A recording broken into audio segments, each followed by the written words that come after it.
Hi guys, and welcome to this video. It is incredibly late and I'm so sorry about that.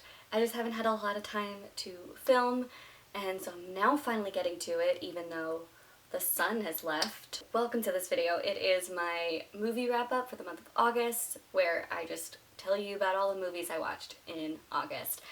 And August was a pretty decent month. I watched a total of 6 movies, so I am kind of falling behind on my movie goal for the month. I haven't really been watching a whole lot of movies, but this has been a pretty decent month. So let's just go into the statistics. And as always, I can never remember what statistics I use. Alright, let's just go into directors. I watched 4 movies directed by males and 2 movies directed by females. I guess we'll just go straight to genre then. I really cannot remember my statistics. With genres, it's always very hard, especially this month, because a lot of the movies that I watch tend to be more than just one genre, but I feel like I had to narrow it down to one genre for these statistics. And so I usually just choose whatever like the first genre is listed as on IMDb. So just like keep that in mind.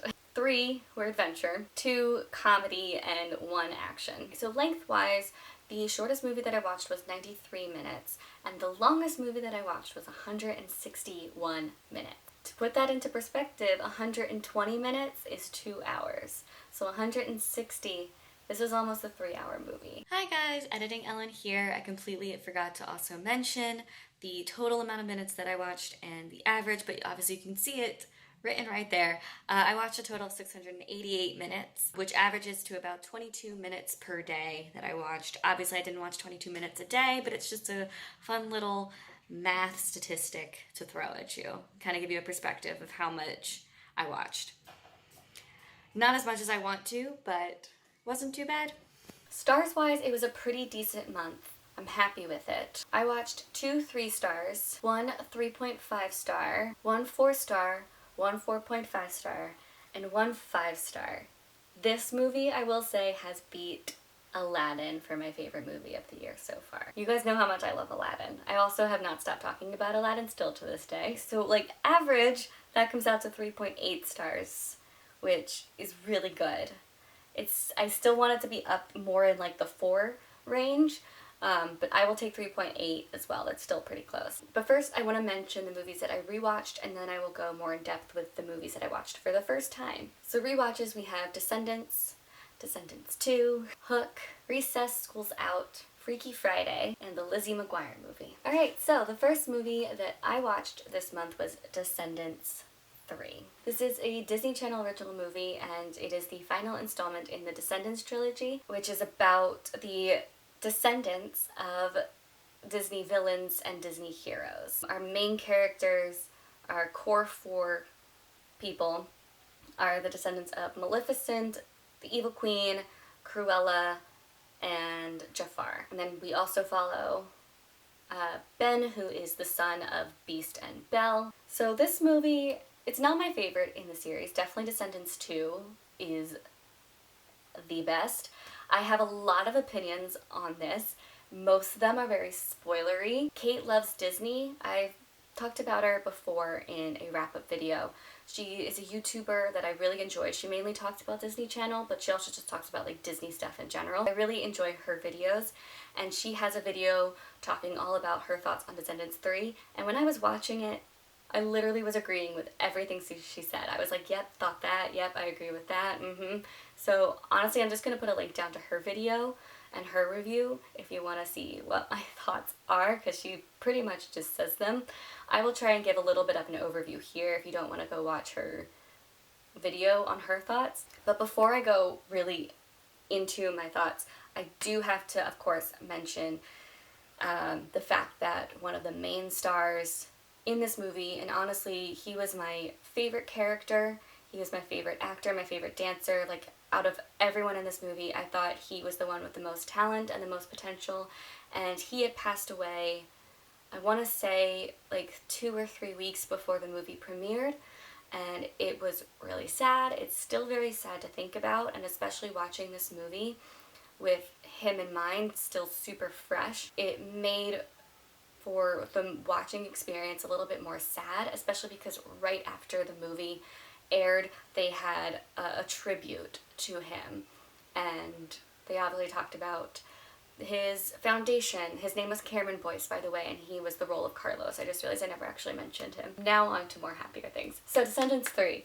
Again, like I said, not my favorite in the series, but I still enjoyed it. So many plot holes. The acting I thought was pretty meh. The worst was definitely Chad. Chad was the worst acting I've ever seen. The best though was definitely Cheyenne Jackson.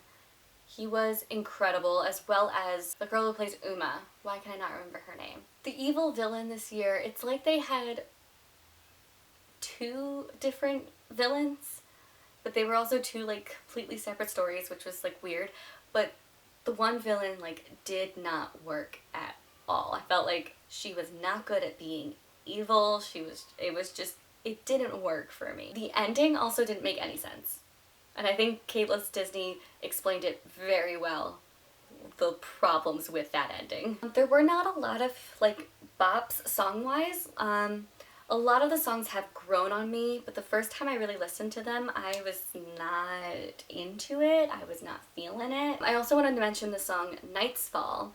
I really love that song, but the fight choreography was some of the worst fight choreography I've ever seen. The magic was super confusing. Now don't get me wrong, I know I listed a lot of reasons why I didn't like it, and there's probably still more, but I still really enjoyed this one. I mean, it is my least favorite in the series, but I still had fun watching it, and I've already watched it multiple times. I think I've already watched it about 5 times. Anyway, it's a huge guilty pleasure of mine. I absolutely love it. But I gave it 3 out of 5 stars. The next movie I watched was Dora and the Lost City of Gold. I was pleasantly surprised. I was not expecting a whole lot going into this, especially because I've never watched the series Dora the Explorer. But this is a live-action Dora the Explorer where she goes to a normal high school after growing up in the jungle. Things just don't go as planned, and she ends up having to find her parents and save her parents. Kind of a deal, but with some kids from her high school that have been thrown into this. It was a very fun time. I really enjoyed the whole story and journey. I do think it went on a little bit long, but it didn't hinder my enjoyment of the movie. I thought it was also really funny. The comedy was super good. The acting, I thought the teenagers did a really good job acting, but it was the adults acting that really brought it down. I thought the adults were trying to go too over the top, while the teens were keeping it a bit more realistic. I enjoyed any of the scenes with the teens. Any of the scenes with the adults I wasn't really keen on. It also had really bad CGI, and it was a pretty predictable story. I knew who the villain was the second I saw him. Enjoyed it, but again, had some issues, so 4 out of 5 stars. The next movie I watched is the movie that has beaten Aladdin for favorite movie of the year so far. I absolutely am obsessed with this movie. It is The Peanut Butter Falcon. I hadn't heard of this movie until I was looking up movies that were coming out in the month of August, and I was watching trailers, trying to decide what movies I wanted to see. This one was just Peanut Butter Falcon. This makes no sense. What the hell is this? And then I saw the cast. It has Shia LaBeouf and it has Dakota Johnson, and both of those actors, I like them in some things, but not everything. So let's just see. And then I watched the trailer, and I was like, oh my god, I need to see this movie. So, I saw the movie, obviously loved it. I think it's Shia LaBeouf's best acting, best work. Peanut Butter Falcon, though, follows Zach, who is someone with Down syndrome, and he's been living in this retirement home because he has no one to take care of him, but he wants to leave the retirement home. He doesn't want to live in a retirement home with a bunch of old people. He is 20-something years old. He wants to be a wrestler. And so he escapes, jumps out the window of the retirement home, and runs away and starts going on this adventure. He runs into Shia LaBeouf's character, who is on the run from committing a crime, and people are trying to follow him, trying to kill him for said crime that he committed. And so they team up to go to, I think it's North Carolina or South Carolina, where the wrestling school is. And this whole journey just kind of, they kind of create this really great friendship and this connection with each other, and it's really beautiful to watch. And it's it really tugs at your heartstrings, and it's amazing. But then we also had Dakota Johnson's character, who is the person that's in charge of his care at the retirement home. And so when he escapes, she has to go on this journey trying to find him and bring him back. Both of those stories kind of diverge together eventually, and it's just a fantastic story with some of the best acting I have seen so far this year. It's some of the best writing I've seen so far this year. I just absolutely enjoyed everything about this movie. I was also not expecting the humor aspect of this film. Like, it also, like, it was very, like, heartwarming. It was also, like, super dramatic at times, but it also had a lot of, like, comedic aspects to it, and it was just so funny. I highly recommend watching this movie. 100%. I gave it 5 out of 5 stars, obviously. The next movie I watched is The Kitchen. I was really excited for this movie because the cast is incredible. You got Melissa McCarthy, Tiffany Haddish, and Elizabeth Moss. You got Domhnall Gleeson. It's just a really fantastic cast. And so I was expecting a lot from it, and it was okay. I know a lot of people, like, really didn't like it. I don't think I'm in that boat. Like, there were some aspects of it that I really enjoyed, but overall, I was not as impressed as I was hoping to be. So The Kitchen is about these 3 women whose husbands go to jail. Their husbands were also, I want to say, part of, like, the mafia. Since their husbands are now in jail, they have, like, no income, no source of, like, money coming to them, so they decide that they're going to run their own mafia against their husband's mafia and kind of, like, take over the town. Obviously a war starts and things come into play that are just, I thought it had really great, like, you know, girl power to it. Was surprised at how much I enjoyed the violence. I was also not expecting the amount of violence that is in this movie. Like, there's a whole scene where they're cutting, like, a dead body, but, like, the way they talk about it was just, like, so deadpan that it made the scene funny. However, the storytelling was not that great of a story, and also it was just, the way it was told was, like, super confusing, especially by the end. I was just like, I don't understand what's going on by this point. I'm just, okay. So I thought writing and direction-wise it wasn't too great, but acting was really good. Really liked the violence. Anyway, I gave it 3.5 out of 5 stars. The next movie I watched is Blinded by the Light. This was another movie I was super excited for. I had a lot of high expectations, and my high expectations were not met. That does not mean I did not like the movie. I still enjoyed the movie. I just had a couple issues with it. So Blinded by the Light, we follow a Pakistani kid who is living in London with his Pakistani family, and he is not quite sure of himself and, like, not quite sure about finding his way, and a friend of his introduces him to Bruce Springsteen, and he starts finding himself through the words and the lyrics of Bruce Springsteen, and he becomes a massive fan of Bruce Springsteen, and that kind of just sends him on this, like, self-discovery journey. I thought it was, like, a really wonderful story, and another story with a big heart, and I thoroughly enjoyed it. I just felt like it was way too long.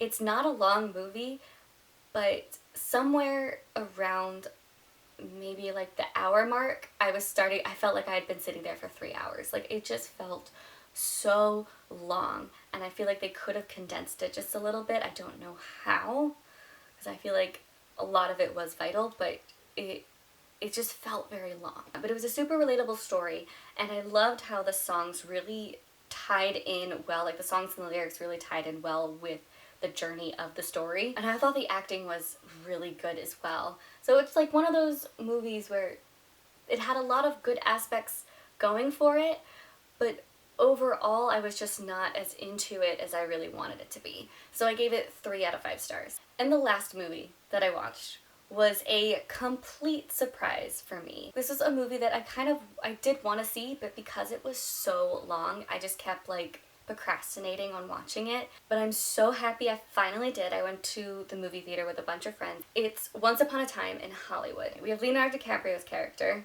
who is a famous actor but starting to like dwindle and not be as famous anymore. We also have his stunt double. They're kind of like best friends. So we follow like that journey. We also have the stunt double's own separate journey following this like cult. And then we also have Margot Robbie's character. I forget who she plays. She plays like a famous actress that was in the 60s, because this whole movie takes place in the 60s in Los Angeles.